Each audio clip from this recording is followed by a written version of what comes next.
Hey everybody, Frank Wassenberg here with episode 4 of the CX Experience in season 2. Very excited today. Thank you very much for having me. I am the CCaaS practice leader for Cloudlinx. I am Kevin Sheehan. I am Frank's partner. I'm managing director of Cloudlinx. Welcome to episode 4, A New Hope with Sharpen. So we've got two guests on today from Sharpen. They were gracious enough to send over 2 guys into the firing pit here and get some questions thrown at them and ask some questions. We've got Rich Caudill, who is the Senior Director of Partnerships and Channels for Sharpen. And we've got Rick Kasiba, who is the Chief Data Scientist for Sharpen. Now, I got to tell you, you guys got some really nice titles, so I'm expecting a lot today. I'm not expecting kind of fluff answers. I'm expecting good stuff. Also, and T-shirts, which is another thing that Frank will want in abundance. Yeah. In what happened with that? I thought I see 2 versions of a T-shirt there that I don't own. Like, what's going on? This guy is addicted to swag like nothing you've ever seen. I would say tell us your address, but I don't want the rest of the world to know your address as well. But if you privately send your address, then I will. But there's only 9 people that listen to the show anyway, so that's fine. So it wouldn't be that hard to find a problem. We can send them a T-shirt too. We'll send them a T-shirt too. Yeah, hey, anyone, that's it. It's on film. Anybody who likes this YouTube video will get a Sharpen T-shirt sent from Cloudlinx and Sharpen. That is my promise. I love it. And we will live up to that promise for you, buddy. I love it. I love it. So tell us what size and what the address is, and we'll ship it on out. Awesome. I love it. Awesome. Hey, so Rich, I guess I'll come to you first, Rich. Mostly because your title's longer. So a general question, really. You know, people hear different things. People know different vendors in the industry. We know Sharpen pretty well. We've outside of interacting with you guys at trade shows, we've done some business together. It's been good for us. But why don't you just fill us in on kind of who is Sharpen and some of the philosophy of Sharpen? Yeah. So Sharpen, as a whole, as some of you may or may not know us, we are a CCaaS provider. A handful of things that really kind of set us apart in terms of the market right now is we're a born in the cloud CCaaS provider. We've been making our way in this industry for quite a while in terms of telco, UCaaS, and everything else, but we really jumped into the CCaaS space about 5 years ago now. And ever since, we've really been trying to take the industry by storm with our disruptive way about how we do things. And some of the things we'll be able to talk with you about this afternoon are really some of the things that we differentiate ourselves and our product with. Folks like Rick Kasiba, he's come on board in a very fiery way to really help set us apart in some of the things that he's been doing. But all in all, Sharpen is we're just a disruptive. I'm not going to say small player, but more of a kind of mid-tier player that's up and coming. We see ourselves playing with a lot of well-known names out there, and we're beating a lot of those well-known names as well. So very, very cool company to work for, very cool company to be at, and quite frankly, a lot of the team that we have, we continue to make a lot of waves in the industry. So yeah, the industry's it's interesting right now. It's getting more and more crowded, and differentiation is hard. We've run through a couple RFPs in the last couple months where the point spread on technical capabilities was minuscule, but then conversely, the point spread on the evaluations for usability, agent experience was massively swayed based on demos. So it's very interesting how I think when I first looked at you guys, where you were looking to make a differentiation on that agent experience. To me, that's a huge thing. Rick, I mean, what's the philosophy for Sharpen on that agent experience and where you're trying to make that life easier? Yeah, it's interesting. I haven't been here all that long. I just hit my first anniversary at Sharpen, and I got to tell you that one of the things there are a couple things that brought me over to Sharpen. One of which is that whole agent first mentality. If you were to walk around the floor when we used to have a floor and people were working in the office, if you were to walk around the office and ask them who we were, virtually everybody would say, "Hey, we're the agent first platform." And what's neat about that is the whole company has internalized the idea that anything that we build is through the prism of making things better and making the experience better for the contact center agent and the management team. It's had some really cool results. One of which is talking to our customers. you'll find that one of the first trips I ever made, I went and chatted with somebody who says, hey, what do you think about Sharpen and how it's been working for you? He says, it's been great. Our attrition dropped. And I didn't think that was something you could affect with software, but he said, all the frustration that we used to have with our old platform is gone because you guys build it for the contact center agent, which is really cool. And then the second thing that I really liked about Sharpen was the whole data infrastructure that we have. We have the ability to surface information and reports and data in a much easier way than all the big guys. So it's really kind of cool. Sure. Yeah. I just wanted to add one quick thing in there too, just around the agent experience and really why that's so important to us is if you just fundamentally take a step back and look at a contact center, and this is based on our own research and other analyst firms as well, but a contact center itself, customer satisfaction is really what everybody's striving for, right? A happy customer equals a return customer, and to today's day and age with all of the options out there, I mean, hell, even in CCaaS, right? You can go out there, if you're not happy for one reason or another, you can go find a replacement just like that. So what we have found is that customer satisfaction has a direct correlation to agent satisfaction, wherein if you have a happy agent, you have a happy customer as a byproduct of that, and vice versa. If you have an agent who's frustrated by the tools that they're working with, they're frustrated because they can't do their job effectively, they don't feel empowered, all of those little basic things, then as a byproduct of that, you've got unhappy customers, which is ultimately what leads to people leaving. And that's one of the primary things that contact centers are trying to do is increased customer experience, customer satisfaction. We were actually interviewed ourselves yesterday by a management consulting podcast who was asking us how we sort of found our way into this space and talking about why we enjoy working with call centers so much. And our short answer was, it's not a commodity sale at all, because you're really working with so many different parts of an organization to understand why they do what they do, how they make money, how do their employees succeed, what the general, the whole life cycle of that organization, and how it all comes together. That's all affected by the call center.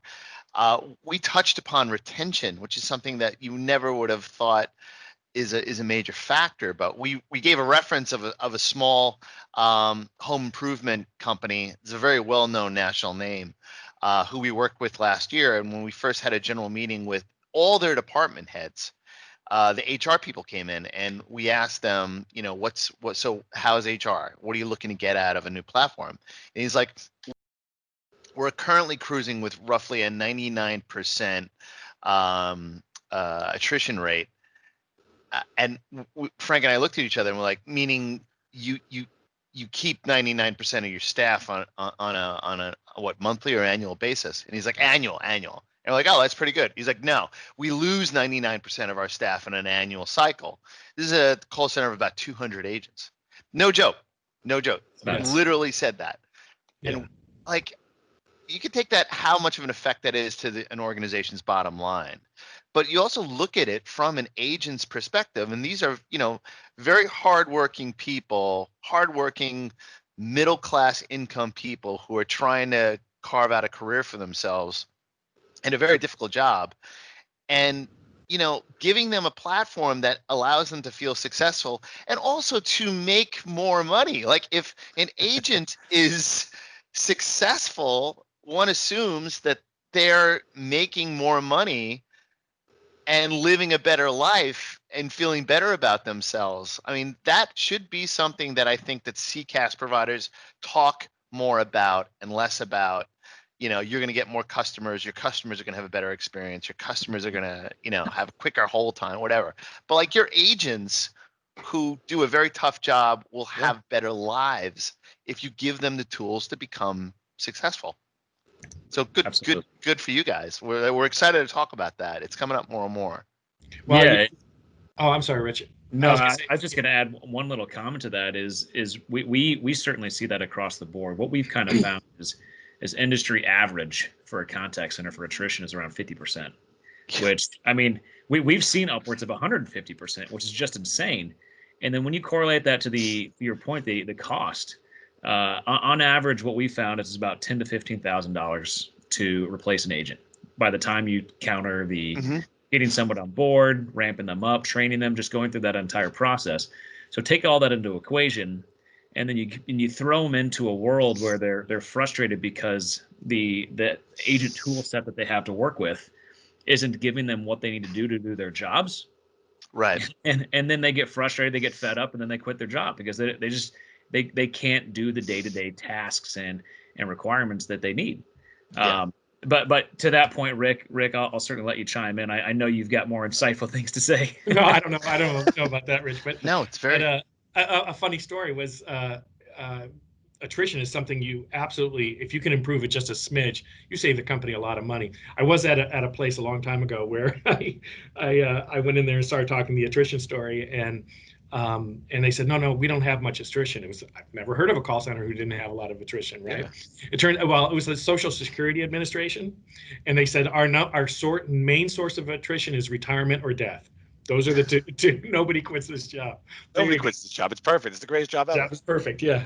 But no, but you think about it nowadays, this whole agent first thing and making things easy for an agent. Think about it in the time of COVID. We all went from call centers being call centers to almost every call center in the U.S. at least being work at home. And think about that. You have 50% of attrition and that's a good one, right? You have 150% and that's a bad one. You're doing all of your training while they're sitting in their living room. That is really, really hard. In the old, funny story is my wife we moved to Indianapolis to be work in the Sharpen building, and right now I think I'm one of 3 people in the building. Sure. So my wife, who was a teacher, we found a call center job. She's doing COVID tracking for the state of Indiana right now, and so she had to learn how to be a call center agent, and she did it out of our front living room. And what's funny about it is things that are super, super simple. I want to know how to merge 2 calls or something like that. She has to actually find the right person in a company that she's never met anybody in person. And, it used to be you could turn to the agent next to you and say, hey, how do you do this? Right. And they'd say, oh, you just click this and you drag it over there. It's like, she can't do that because now they're home eating it doesn't exist taking calls. Yeah. And so building a system for an agent is really, really important in this kind of environment. For my wife, it's not that easy. I think when I talk to our customers, I think they find it much, much easier because everything's just so intuitive. It's built for the agent, right? And that's the key. I mean, I've used this in the past. Kevin has this philosophy that he's built, and I really adopted it now. Is that if you enable the agents, you make them able. You enable them to carry your mission statement forward, right? And we've used this on a lot of the conversations. It's true, right? That's the core of it, right? If you want them doing what you want to be doing well, you have to enable them, right? You have to make it powerful for them, to make it usable for them, and not just the normal gamification kind of motivational stuff. No, to me, Rick, you're on the track of this system has to be intuitive. It has to present them with clean data. It has to enable them to function simply and not take up all the real estate on their screen so that they can't do anything else, right? I mean, you want it to be in there, seamless, and not popping up 12 screens. I mean, that's the goal. Right. Yeah, absolutely. The other thing is how do you go about managing a workforce? Again, my wife has never met her supervisor. How do they go about managing things? In the old days, right? Old days being 6 months ago, 9 months ago, we used to walk the floor, right? You'd walk around and your contact center manager. I actually heard a story from right before COVID. I went out to visit one of our customers, and they had this really cool call center, really great manager, and he gave me the big tour of the call center. It was great. 4 weeks later, he's like, I've lost all intuition. I used to be able to look out my window and see who's showing up late. I used to be able to walk the floor and say, hey, that person's having a tough time with a call. You could just look at them and, you'd walk over and hang out with them after the call and say, hey, how are things going? What did you hear? What's happening? Take a break, that kind of stuff. So all this human contact is gone. So how do you go about managing folks without that. And now we have to do it through numbers. And so Frank, you were talking about, getting numbers onto a screen. That becomes really important, because you have to be able to tell an agent what's important to them, given that you can't tell them anymore, in any kind of casual way. So that's why we like this performance management piece that we've just recently added to the system, which is simple. Managers put numbers in front of an agent and say, hey, try to beat these. And they're present. They're not, they're not crazy or anything, but they sit in front of an agent when they're not on a call, and they can say, hey, how am I doing relative to my peers, or how am I doing, relative to our goal, or, where am I ranked, that kind of stuff. And it's shocking the kind of improvement you get when you simply show agents how they're doing. You're putting a Game of Thrones element into this, right? Yeah, you're getting right. excited. Now you're putting a challenge in front of them to say, it's not just gamification, because gamification is cool, right? It's cool. You get an avatar, you redeem some awards, or rewards, but now you're sitting there saying, okay, the person two doors down from me, or now 2 states away from me, or whatever, is doing better than me. That person's kicking my butt. I need to get better. Or the reverse, that person's doing poor. How do we build that person up? How do we get them together as a team? Because you're kind of joking around about it, but that Jedi sense is gone for the agents now, and for the managers now, and they have to manage performance remotely. And I've often, I look at dashboards, I look at the gamification stuff, and it always is lacking some sort of personalization, I think, for the agent to really get invested in it. Because they as much as a person wants to be motivated, you always kind of, the top 20% of your performers, they're gonna do what they're gonna do anyway, and the bottom 10-15%, you're not gonna motivate them. It's that middle group that you're really going to strive, and they're really going to Kevin's analogy earlier, they're that group that's trying to make a better life for themselves, so they want to improve. Is this tool focused on that group of people, or is it do you have some other secret sauce that's kind of driving the needle? No, let me tell you the secret sauce. It's almost a minimalist approach. We were thinking about partnering with a gamification company, and so we went and talked to a few, and we heard something that was actually really interesting, which was all of them said something to the effect of, the avatar stuff, that's nice, it's cool, it's okay, but we find that our customers get most of the benefit by just showing them their numbers. That was it. That's it. If you show them the numbers, that gets 95% of the value that we get out of gamification. It's not the games, it's not the board shorts that you can put on your avatar, or buy a little puppy, or whatever it is, for your avatar. That stuff, it's okay, but you get all of your value from simply showing people their numbers. And so this minimalist approach is simply to show them their values. Maybe there's a little message that pops up that says, hey, you're doing great, hey, here's some things that you can do to improve. It's just very basic stuff, and it almost treats agents like adults, and that's the thing that we like about this sort of approach. Another thing too, treat them like people. Treat them like people. The other piece to it is we sort of feel like you shouldn't have to buy something else in order to use to use performance management, right? You don't need to be buying yet another system. What you can do is you buy our product, and it's there. It's just part of what we do. And so look like you're about to talk, Rich. No, I was going to say, Rick, I'd love to just highlight, because I know you're the numbers guy, and we keep talking about numbers here, numbers there. Yeah. Based on nothing more than what we've experienced, if you could, and I know these nuggets are buried right there in the front of your brain.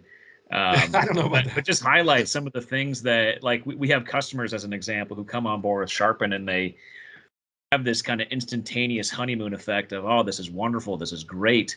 And then lo and behold, we turn on these kind of performance metrics that we do, and the numbers we get back are staggering, just in terms of the customer calling us up and saying, holy cow, guys, you guys have saved us upwards of $1 million a year on just little things, little improvements here and there. But just touch on touch on that, because I was at your website. I was going to ask a question about the website where you have the 5 to 15% ROI statement. I mean, you guys are throwing this out there.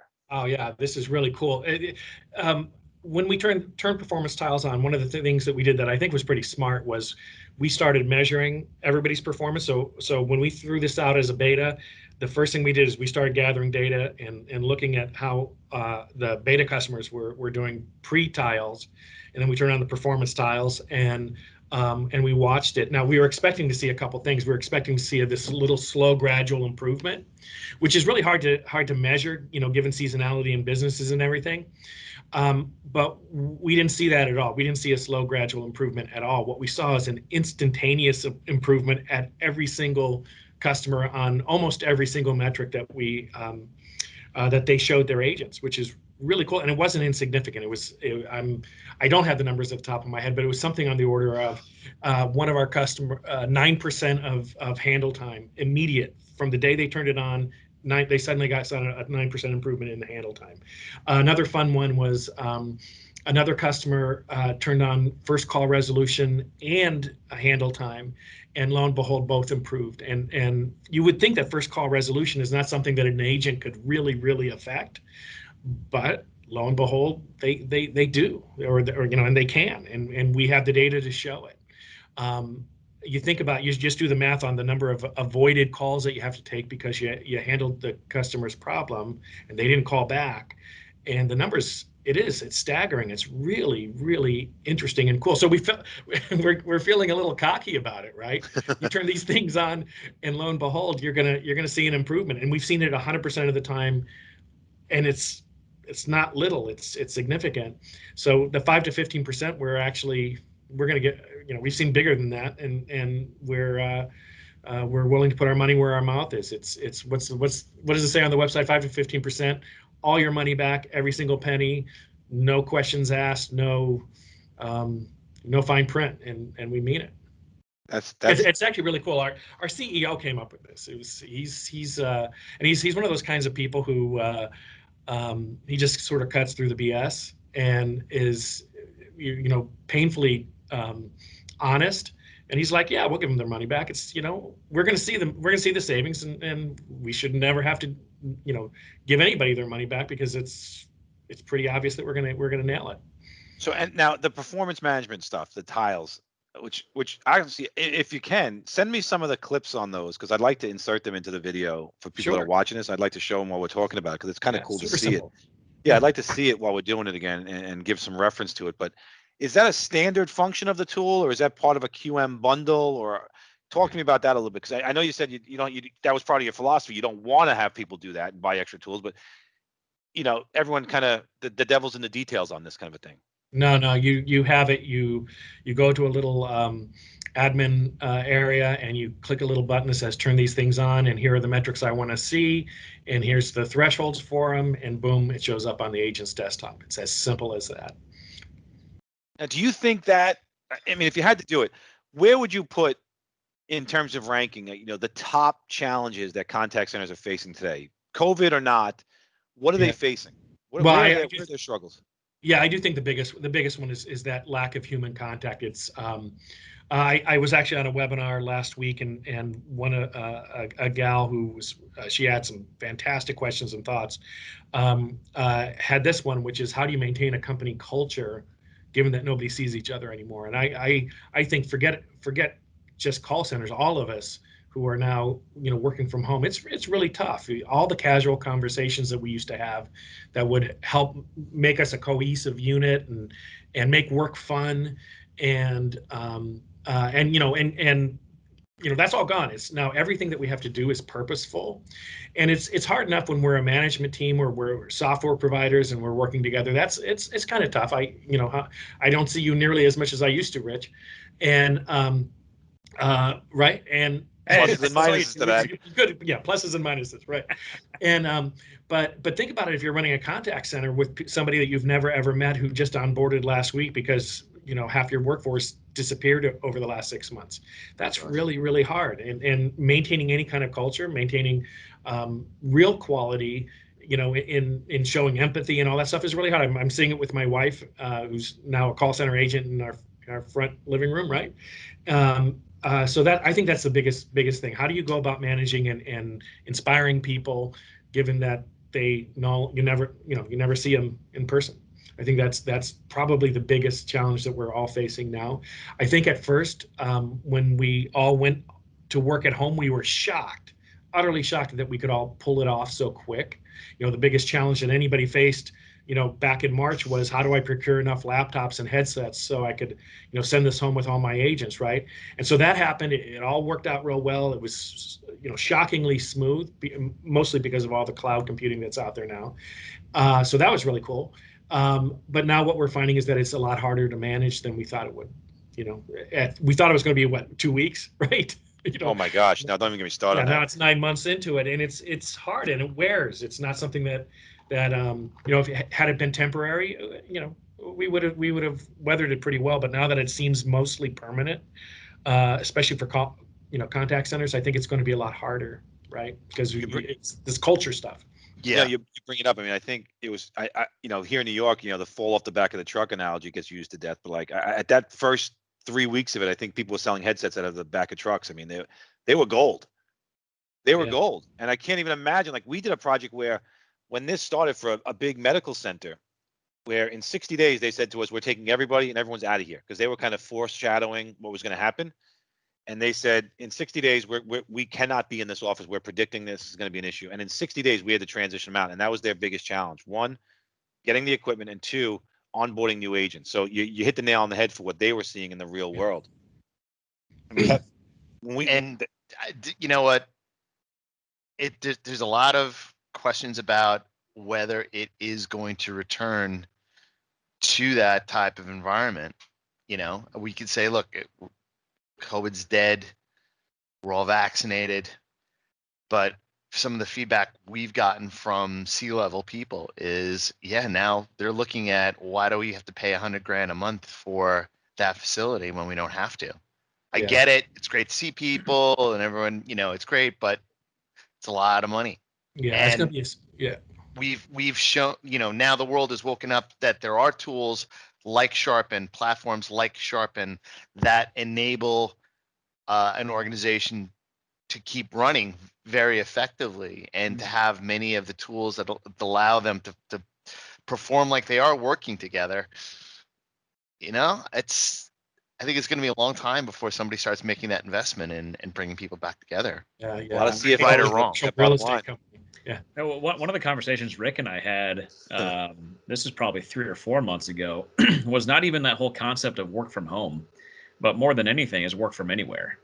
And giving people the option, the ability to just say, hey, my family's going to go on a vacation, and my responsibility as an agent, I can basically take my 4-hour hiatus from the beach and go sit down in the condo and kind of do my job, my responsibilities and everything else. And then after I'm done, I turn my laptop off and I get back to my family time. Dude, if I didn't know this was going to go this long, I didn't know this was going to go this long, I'd have taken up Antigua or those other countries. I'd have been gone. I mean, we're going to be at a year now. We're going to be, I mean, we're 9 months now almost, right? Right? It's almost 9 months. We're going to be there. It's absolutely crazy. And now recruitment is a challenge too, because the call center is a massive job spike, right? And we talk about a lot of how I think technologies like you guys and bringing the costs down are enabling these jobs to come back to the United States. Yeah. Right? I mean, I think that's a legitimate byproduct of what we're seeing now, that people want to have, first thing they want to do is get comfort from knowing where they're, you know, that they're talking to someone that understands them well. Now the companies want to give them that. Now, how do they afford that? You know, labor costs are what they are. You know, it's nothing to be hidden there, but the technology enablement is really powerful to bring this stuff back here to all these unemployed people. Absolutely. And to just touch on that quite simply from a Sharpen perspective is our entire philosophy just around pricing and and everything else is just simplifying that burden of contract negotiations and everything else. Our price is very transparent to what it is. Everything's bundled into that one simple cost.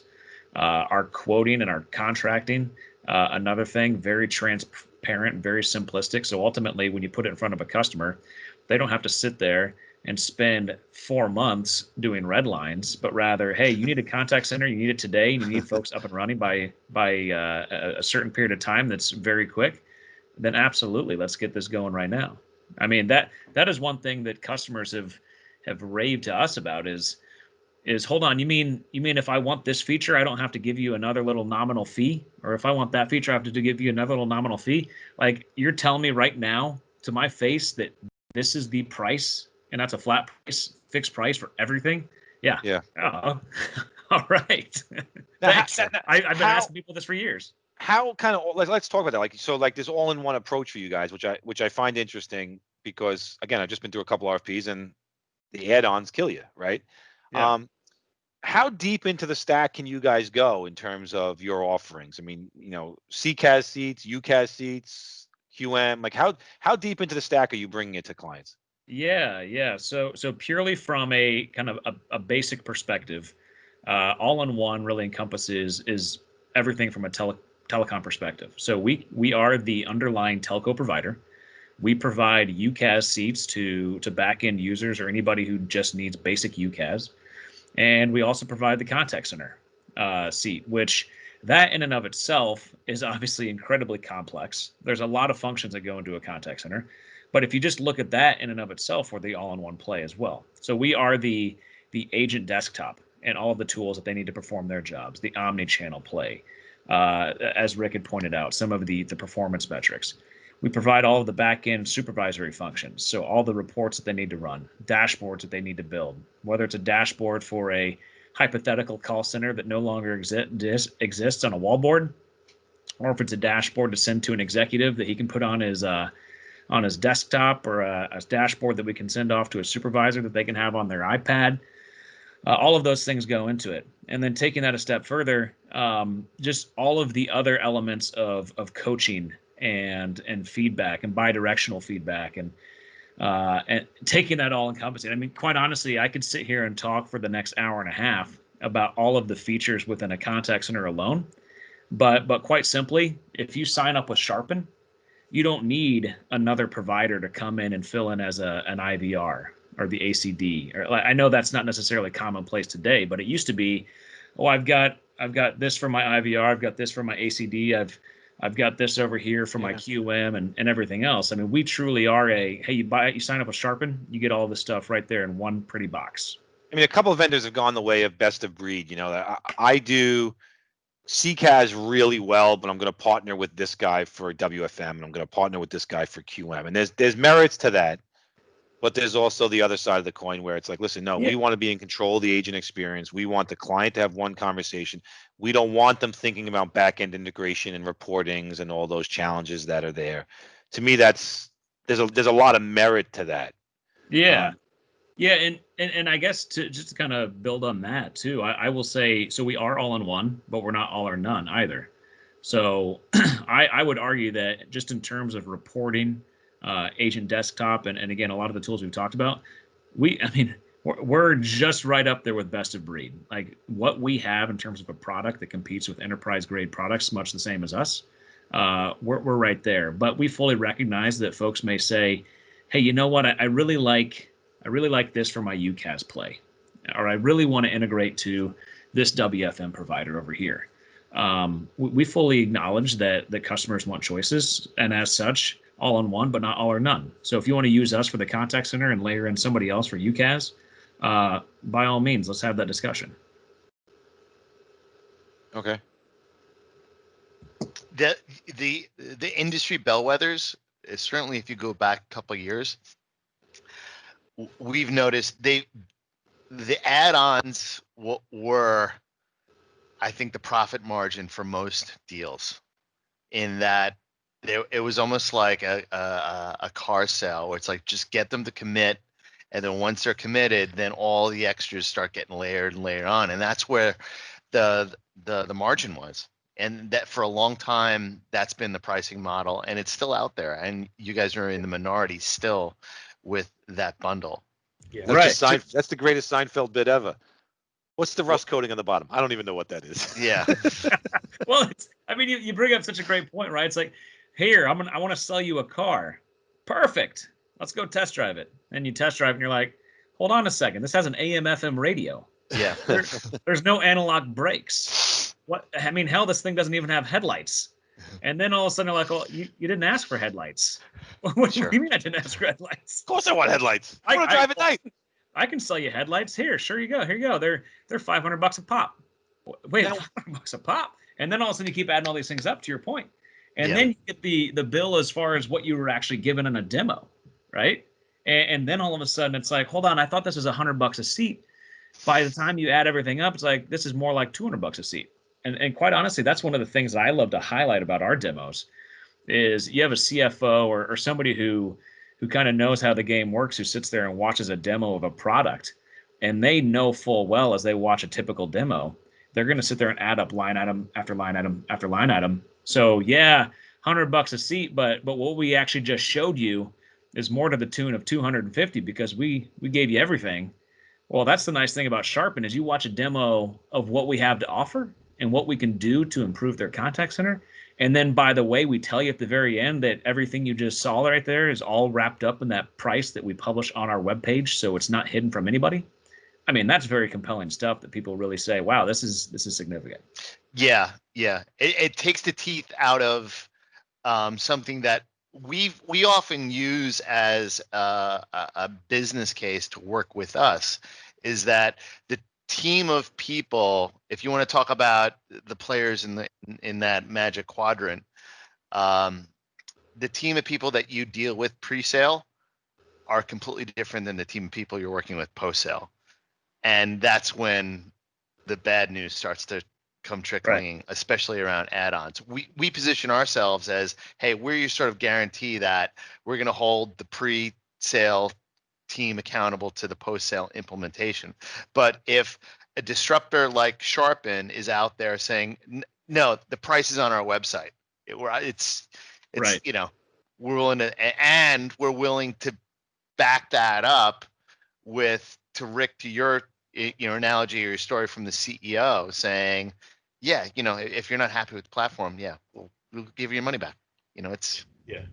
I gotta tell you, it's really nice being at a company like Sharpen. It's this, what Rich just explained is really kind of fun. You know, when you're working in an environment where you're at one of these other players, it feels a little dirty, right? It's one of those things where, you got it in your back pocket that there's going to be some more charges that we're going to, pull out for you a little later. That doesn't feel good. It's much more fun to work and be honest about everything, I think. Sure.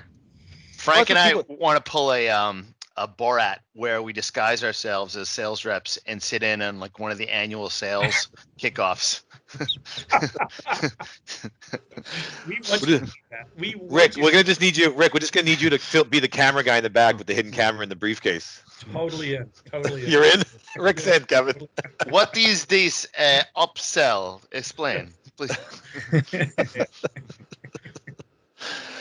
Now you look at this now, and again, I think Kevin hits it right. You got where our secret sauce is kind of holding everyone's feet to the fire and making sure that what's sold is what's given, and there's no hidden costs. And we do a lot of that work, right? And kind of it's part and parcel with the other side of the coin for us, where we make sure that everybody in the organization is speaking the same way about what they want. The CFO, the CEO, the CTO want the same thing all the way down the chain to that agent, right? Do you guys see, I mean, you've been through a lot of implementation, I gotta imagine. Do you see that as a major challenge for clients to get everyone singing from the same hymnal and get everyone kind of wanting the same stuff? Heck yeah, and I think that's why you guys are so valuable, right? Is working with folks like you, it makes it easier for us too, right? Because you're not going to sell them the wrong thing, you're not going to screw something up. So we're big fans of that. Yeah, it just makes sense, I think, because getting them all wanting the same thing, getting them all seeing the same thing on the back end is important. Now, let's dig into a little bit of your experience here, because I don't want to keep you all day, but I mean, I'd like to hear that. Where are you seeing mistakes being made in the contact center? Where are you seeing either on the vendor side or on the client side? Where are you seeing things to avoid? Good question.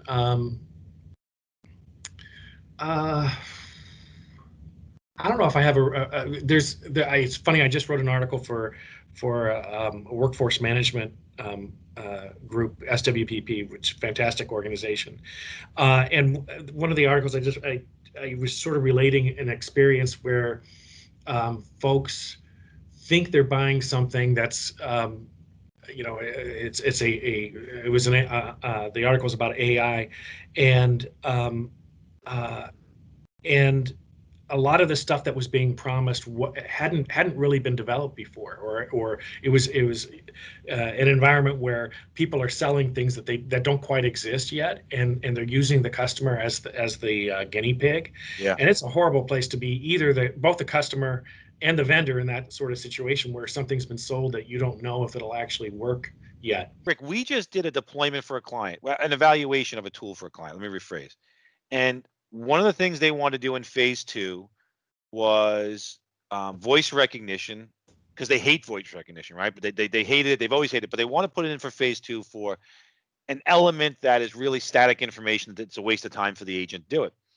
And we're going through the evaluation, and the recognition bot was having something like a 75% wrong rate, incorrect rate on understanding people's last names. And during the demo, it worked like a charm. But when we were going through the development and trying to go through the test, 75% of the names were being misrepresented, misinterpreted by the system. Now, to me, that's unforgivable, right? It's you can't get a product out there that's 70% wrong, and people don't know what they don't know. They don't have the experience out there to see what's there and to see this sort of stuff, right? You think a voice recognition bot's can understand it because I speak into my cell phone and I can dictate text messages. Right. It should be easy, but these technologies are hard, and they rely on so many outside parties to get right. Right, and it's interesting. Sometimes the vendor doesn't know that will work or not, right? So they're walking in, and it's an experiment for them, just as it is an experiment for the customer. And my little article was basically saying, here are some things that you should do to hold their feet to the fire. Some rules of thumb, on AI. If they start asking you for a lot more data than what you gave them already, that means that their models aren't quite working yet, right? Those are things that they need to keep an eye out for, because it's pretty it's a sketchy sort of environment when people are proving their technology with your money. Sure, you hit the nail on the head there. That's an article I'm going to look for. Actually, I want to read that article because that mostly because I'll just make it my own, obviously. But have any of us ever in our history working in this industry ever seen a company that says, oh, that will be ready for prime time Q whatever next year? Yeah. Well, it's coming Q2 next year. That'll be ready. It's never, for everyone who's watching this, it's never ready Q2 next year. Yeah. That's 100%. Yeah, the one thing though that I'm not tooting my horn or our horn too much here is the one thing. It's great working for somebody like our CEO Bill, who if we promise something and we don't deliver, it's like, great, we can't, we're not delivering our promise. Here, turn the thing off. We'll give you some cash back. He's been really good about that. Now, Rich, on the same question to you in terms of you're in the partner channel. Yeah. You're trying to get adoption. I've been through these kind of boot camps with agents and master agents, and they talk about how many guys just look at it and kind of their eyes glaze over because it's a whole different vernacular. It's a whole different conversation. You don't know what you don't know. Where are you seeing mistakes on that side of the fence and the partners as they try to get into this? I mean, quite honestly, I think there's a lot of partners who come from the telco UCaaS side of the world. And they jump into this and they think that it's going to be easy, and we all know that it's not. Now it's easier than it once was. I think cloud sales, just in terms of the complexities of it, it's a lot more simplistic to be able to talk about. It's a lot more simplistic to be able to get that introductory conversation going, because the buy-in is less significant. You no longer have to commit $1.5 million up front, but you just have to commit 50 grand up front to get things kind of going. But all of that said, I think one of the things that people miscalculate is that you just have to do a little bit of due diligence to get your feet off the ground and get the vernacular, to your point, around how to talk the talk and walk the walk. What are the right buyers? I mean, quite frankly, a lot of the buyers are the same folks. I think it's just a matter of getting out there and asking the right questions. And as far as the right questions, I mean, there's a lot of probing factors out there right now in terms of why it's so easy to flip from one contact center to the other. I think some of those could be just general support. I know you'd mentioned Gartner earlier. A lot of the folks that are in Gartner right now, they keep trying to push up market, which is great. But as they push up market, their mid-market customers feel slighted. They don't feel the same love that they once did when they were first sold. And as a byproduct of it, they're looking for somebody who actually cares about their needs and their concerns and really wants them to be successful. And that's where folks like Sharpen come in and say, hey, we would love to show you how much we care about you. You are not just number one of 15,222. You're number one in our books. I mean, that's how we really pride ourselves in our organization as a whole, is the high touch mentality we have, not just from a sales perspective, but from an ongoing perspective on our client success managers. They sit down with our customers and really do a fantastic job of delivering. And I know I've kind of gone off on a tangent to your initial question, but I think sales guys, Kevin. one of the things that I think is just a challenge, if you will, in contact centers is, it's a little more difficult than what you once did, but if you just take a little bit of time to figure out what this space is and kind of what the things are that matter to contact centers, a la agents. I mean, that's your number one expense in a contact center. It's not the technology. It's not the office space. It's not the laptop or the headset. I mean, it's the actual agent themselves, and really sitting back and showing that you care about that agent and the fact that you want them to be successful and you want to make them feel empowered so that they then in turn can do their job more effectively. I mean, that really makes a huge impact. People want to, I'm not sure who had said it earlier, but people want to be better.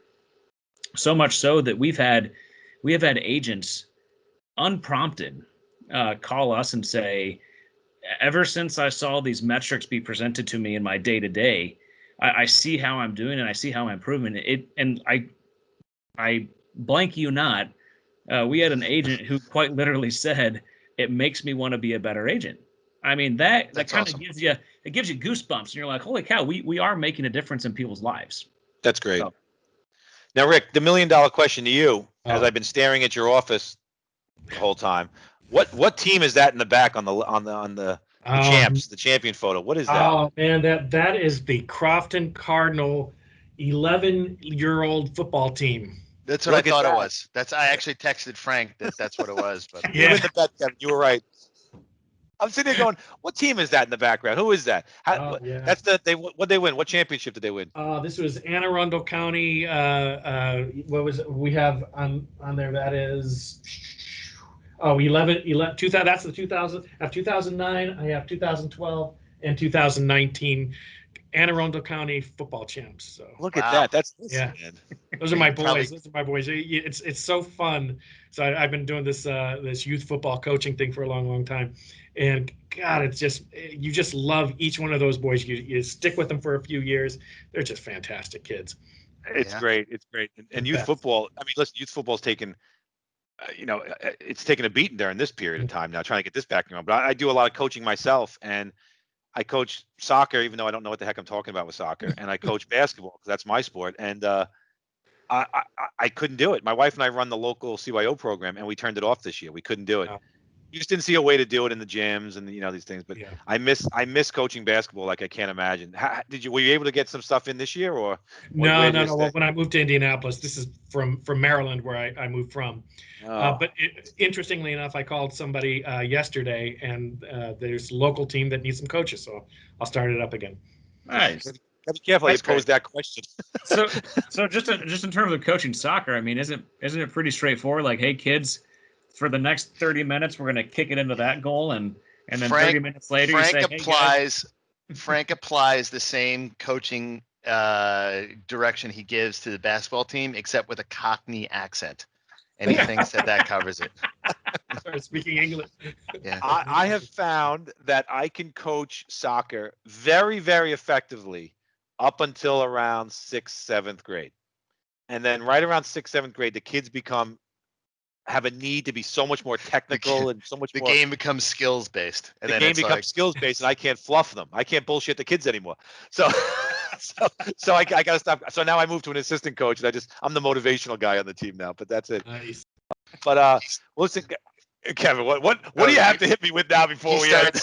He starts every season by making the 3rd grade soccer team watch the old 80s soccer movie Victory with Pele and Michael Caine. Listen, if you're not motivated by that in the Karate Kid, then you're not motivated by anything.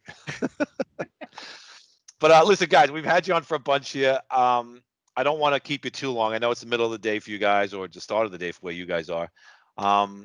So is there anything that you kind of want to out with that you can think of that you really want to leave people with, or some last minute advice as you're looking at CCaaS?